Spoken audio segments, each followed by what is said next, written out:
What every long-term care policyholder needs to know about the traps in the questionnaire that your treating physician is going to be asked to complete.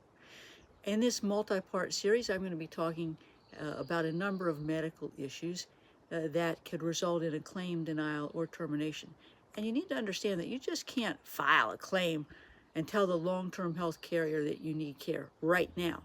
There's going to be a nursing assessment and a plan of care that's required.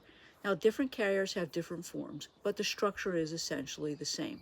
The nursing assessment is going to be asking lots of questions, but ultimately they're going to be asking questions of your physician.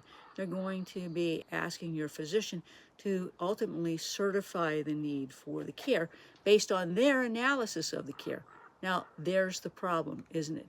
They are going to be bringing in a nurse case manager or another type of case manager who may not even be qualified to evaluate your medical condition and determine whether or not you have a disabling diagnosis that's going to impact your activities of daily living.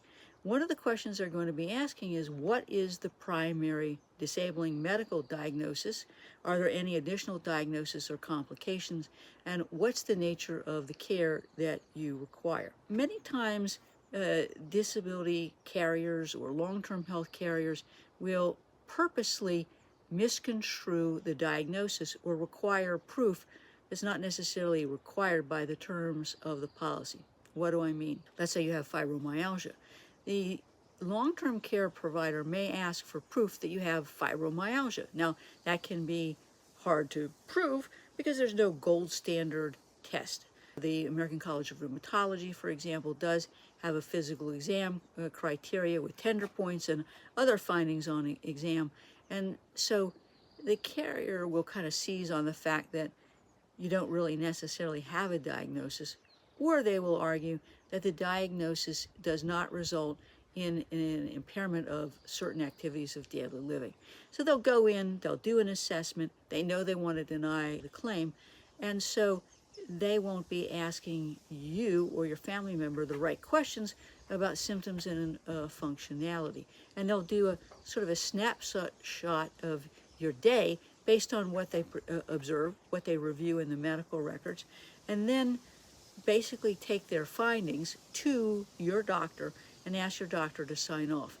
That's really problematic because your doctor also may not necessarily understand the symptoms or how those symptoms impact your ability to function, particularly doing things like bathing or dressing or toileting or transferring. And so, in my view, before your physician signs off on any of these documents, they should be having a conference with you and your family to discuss the diagnosis, the symptoms, the functionality, how that impairs your activities of daily living, so that in fact they are attesting to their own personal observations, information you've provided about your ADLs, and not relying on some nurse case manager person whose job it is to create a reason to deny or terminate benefits. If you have any questions about your rights to benefits, call me today at 727-894-3188. I can help you regardless of who your long-term care provider might be and regardless of the nature of your disabling medical condition. 727-894-3188.